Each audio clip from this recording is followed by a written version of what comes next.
साथियों नमस्कार। मुख्यमंत्री श्री विष्णुदेव साय जी की अध्यक्षता में आज छत्तीसगढ़ सरकार के द्वारा एक बहुत ही महत्वपूर्ण कैबिनेट की बैठक बुलाई गई थी।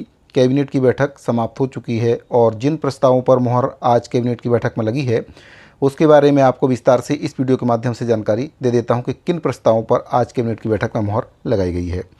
तो साथियों, मंत्रिपरिषद ने राष्ट्रीय शिक्षा नीति के तहत बच्चों की शैक्षणिक गुणवत्ता में सुधार के लिए राज्य के शासकीय विद्यालयों और मुख्यमंत्री शिक्षा गुणवत्ता अभियान का संचालन करने का बहुत ही महत्वपूर्ण फैसला आज कैबिनेट की बैठक में लिया है।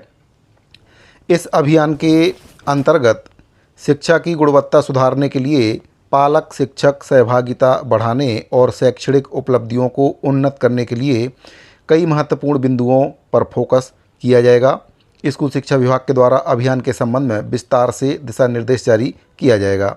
अभियान के तहत विद्यालयों का सामाजिक अंकेक्षण और गुणवत्ता के आधार पर ग्रेडिंग की जाएगी और कमज़ोर शालाओं के नियमित मॉनिटरिंग कई विभागों के अधिकारियों और जनप्रतिनिधियों के माध्यम से सुनिश्चित किया जाएगा। अगला जो प्रस्ताव है जिस पर मुहर लगी है, मंत्रिपरिषद ने साहित्य और कला क्षेत्र में राज्य के अर्थाभावग्रस्त कलाकारों और साहित्यकारों के लिए एक बड़ी राहत देने का निर्णय लिया है।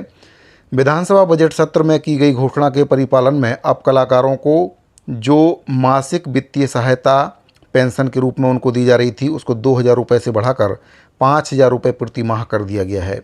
इसके लिए संस्कृति विभाग के अंतर्गत संचालित वित्तीय सहायता योजना नियम 1986 में संशोधन के प्रस्ताव पर मंत्रिपरिषद के द्वारा अनुमोदन कर दिया गया है।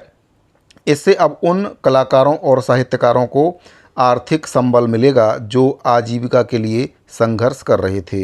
ये योजना वर्ष 1986 में प्रारंभ की गई थी और उस समय जो न्यूनतम सहायता राशि इसमें थी 150 रुपये और अधिकतम जो सहायता राशि थी 600 रुपये।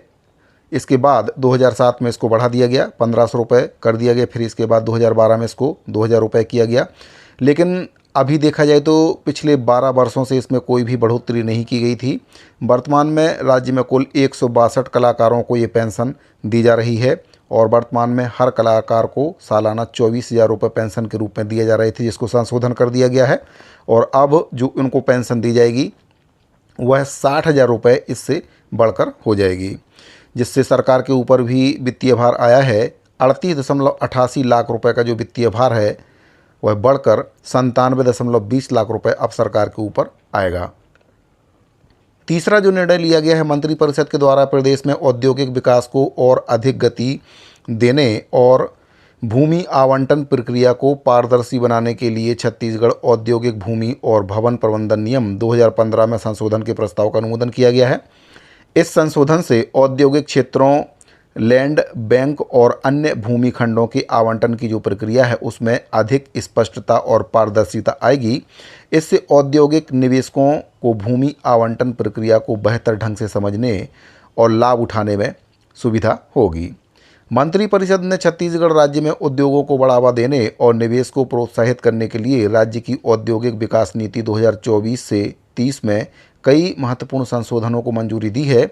इससे राज्य की औद्योगिक नीति और अधिक रोजगारपरक, व्यापक और उद्यमों के लिए लाभकारी हो जाएगी।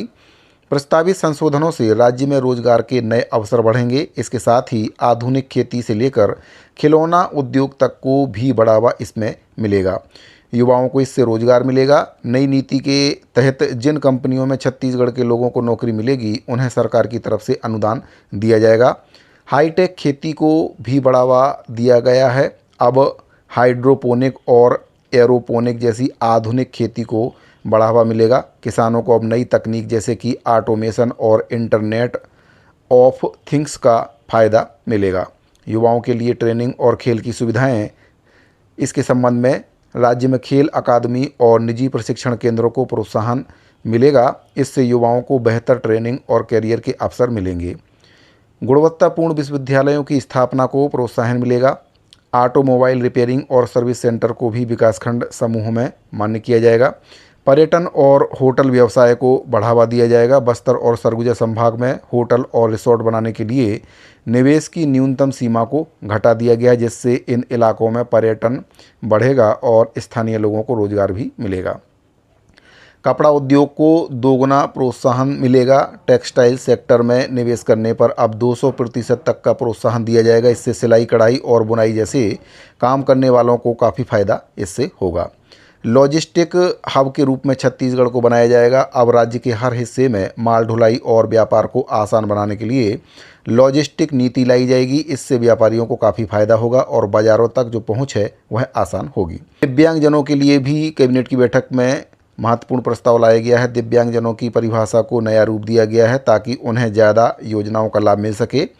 ग्लोबल कैपेबिलिटी सेंटर, रक्षा और एरोस्पेस सेंटर को विशेष पैकेज, निजी औद्योगिक पार्क के लिए अधोसंरचना अनुदान में बढ़ोतरी और प्लग एंड प्ले फैक्ट्री निर्माण को प्रोत्साहन दिया जाएगा।